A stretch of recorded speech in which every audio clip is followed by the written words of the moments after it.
तभी अचानक से वहां एक आदमखोर जानवर आता है जो देखने में बहुत ही भयानक था, और देखते ही देखते वह जानवर से एक चुड़ैल में बदल जाता है। रघु को बंदी बनाकर वहां से रघु को ले जाती है। आज बिना मेहनत किए ही एक और इंसान यहाँ आ गया। मैं तुम्हें भी मार कर तुम्हारा खून पी जाऊंगी। कोमल, तुमने अभी जिस चुड़ैल को जलाकर भस्म किया है वो मैं ही थी। मैं एक सर्राप के कारण चुड़ैल बन गई थी। तुमने मुझे उस सर्राप से मुक्त कराया है, इसलिए मैं तुम्हें एक वरदान देती हूँ। बहुत समय पहले की बात है। राधिकापुर नाम का एक बहुत ही सुंदर गांव था। उस गांव में रघु नाम का एक व्यक्ति रहता था जो बहुत गरीब था। वह अपनी पत्नी और बच्चे के साथ रहता। बारिश नहीं होने के कारण इस साल खेत सूख चुका है और फसल भी नहीं हो पाएगी। अगर फसल नहीं हुई तो हम क्या खाएंगे? घर में खाने को ज्यादा कुछ नहीं बचा है। फिर हमारे बच्चे, उसे हम क्या खिलाएंगे? मुझे लगता है मुझे शहर जाके कुछ काम करना चाहिए ताकि हमारा गुजारा हो सके। बच्चे को भी भूखा नहीं रख सकते ना। आप पढ़े लिखे तो है नहीं, शहर जाकर क्या कीजिएगा? और अनपढ़ को कौन काम देता है? अरे शहर सिर्फ पढ़े लिखों का थोड़ी होता है। वहाँ कोई ना कोई काम मिल जाएगा, मजदूरी कर लूंगा। ठीक है, और कर भी क्या सकते हैं? हमारे पास दूसरा रास्ता भी तो नहीं है। इस सुबह रघु अपने एक दोस्त के साथ ट्रेन से शहर चला जाता है और शहर पहुंचते ही रघु काम खोजने लगता है। मैं गांव से आया हूँ, काम की खोज में हूँ। मेरे लायक कोई काम मिलेगा क्या? मेरे पास एक काम तो है, क्या कर पाओगे तुम लोग? थोड़ा मुश्किल है, सोच लो। हाँ हाँ भाई साहब, करूँगा ना, कोई भी काम चलेगा। आप बताओ तो सही, करना क्या है? अरे जनाब, हम तो काम करने ही आए हैं यहाँ। तो काम आसान हो या मुश्किल हो, करना तो है। अगर काम नहीं करूँगा तो पैसे कैसे कमाऊँगा? एक बहुत पुरानी महल है जो कि अब खंडर सी हो गई है, दिखने में भी डरावनी लगती है। तुम्हें वहीं रहकर उस महल की पहरेदारी करनी होगी। ठीक है भाई साहब, मैं यह काम करने के लिए तैयार हूँ। पहरेदारी करना यह मुश्किल काम थोड़ी ना है। यह तो बड़ा ही आराम का काम है। बस बैठे बैठे इधर उधर देखना ही तो है। हम जरूर कर लेंगे। फिर वह आदमी रघु और श्याम को एक पुरानी महल के पास ले जाता है जो देखने में बहुत ही डरावनी लग रही थी और अंदर से अजीब अजीब सी आवाजें आ रही थी। तुम्हें यहीं रहकर इस महल की पहरेदारी करनी होगी। यह महल तो बहुत डरावनी लग रही है और अंदर से बहुत अजीब अजीब आवाजें भी आ रही है। यहाँ कोई नहीं रहता है क्या? अब इतनी पुरानी महल जो है डरावनी तो लगेगी ही। पीछे जंगल भी तो है, शायद इसीलिए जंगल से जानवरों की आवाज आ ही रही होगी।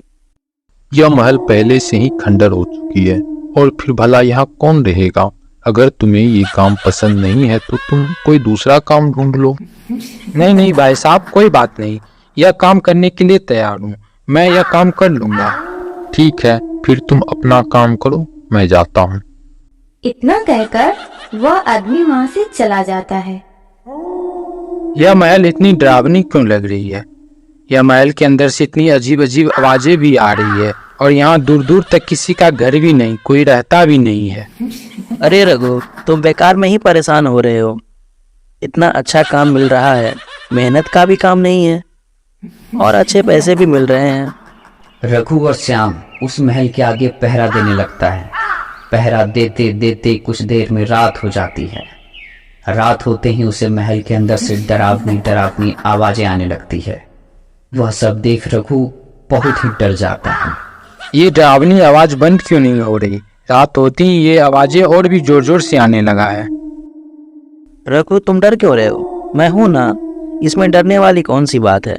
हो सकता है कुछ जंगली जानवर होंगे। तभी अचानक से वहां एक आदमखोर जानवर आता है जो देखने में बहुत ही भयानक था, और देखते ही देखते वह जानवर से एक चुड़ैल में बदल जाता है।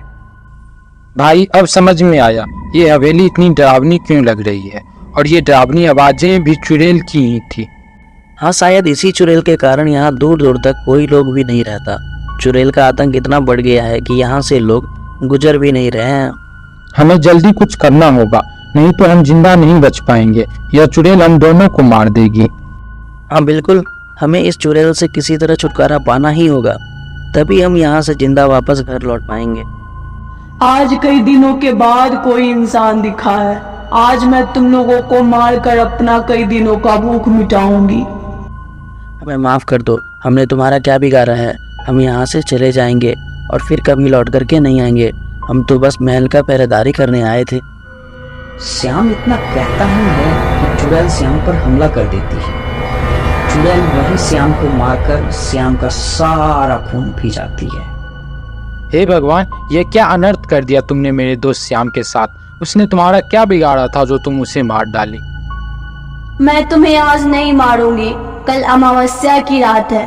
कल तुम्हें मार के अपना भूख मिटाऊंगी। चुड़ैल रघु को बंदी बनाकर वहां से रघु को ले जाती है। उधर रघु की पत्नी कोमल को अचानक रघु की बहुत चिंता होने लगती है। मुझे आज अचानक उसकी इतनी चिंता क्यों हो रही है? मेरा मन बहुत घबरा रहा है। जरूर वह कोई मुसीबत में होंगे। मुझे शहर जाकर देखना होगा, कहीं वह कोई मुसीबत में तो नहीं है। मैं सुबह होते ही शहर के लिए निकल जाऊंगी। अगली सुबह कोमल अपने पति रघु की मदद करने के लिए शहर निकल जाती है। भाई साहब, ये पुरानी हवेली का रास्ता किधर से जाता है? स्टेशन से निकलने के बाद आप पूरब की ओर चले जाइएगा। कुछ दूर चलने के बाद आपको पुरानी हवेली दिख जाएगी।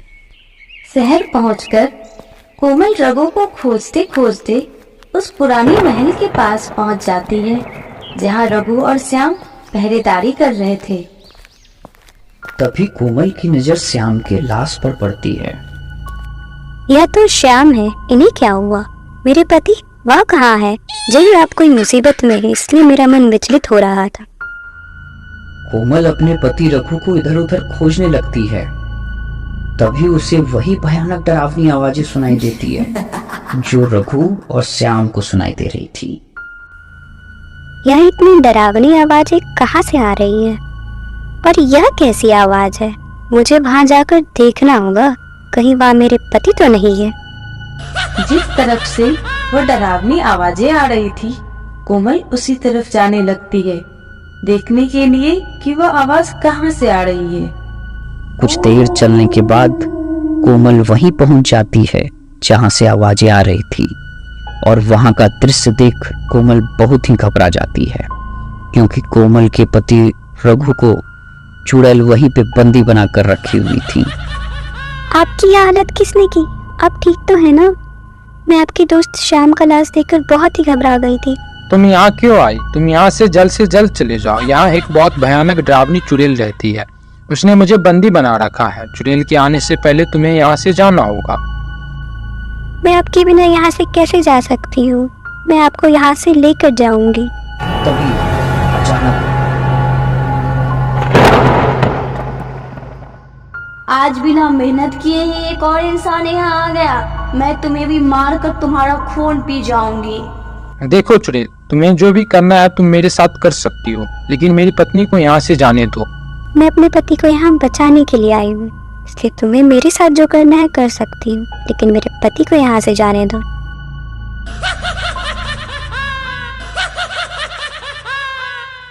मैं तुम दोनों में से किसी को नहीं छोड़ूंगी। दोनों को एक एक करके मारकर खून पी जाऊंगी। कई दिनों से मैं भूखी हूँ। चुड़ैल कोमल पर हमला कर देती है, लेकिन चुड़ैल को रुद्राक्ष के कारण झटका लगता है और वह पीछे गिर जाती है। जब तक मेरे गले में यह रुद्राक्ष है, तब तक तुम मेरा कुछ नहीं बिगाड़ सकती हो, और ना ही मैं तुम्हें अपने पति को कुछ करने दूंगी। यह मामूली सा रुद्राक्ष तुम्हें मुझसे नहीं बचा सकता। तुम्हें भी मैं मार डालूंगी। इतना कहकर चुड़ैल फिर से कोमल पर हमला कर देती और फिर से चुड़ैल को एक और झटका लगता है।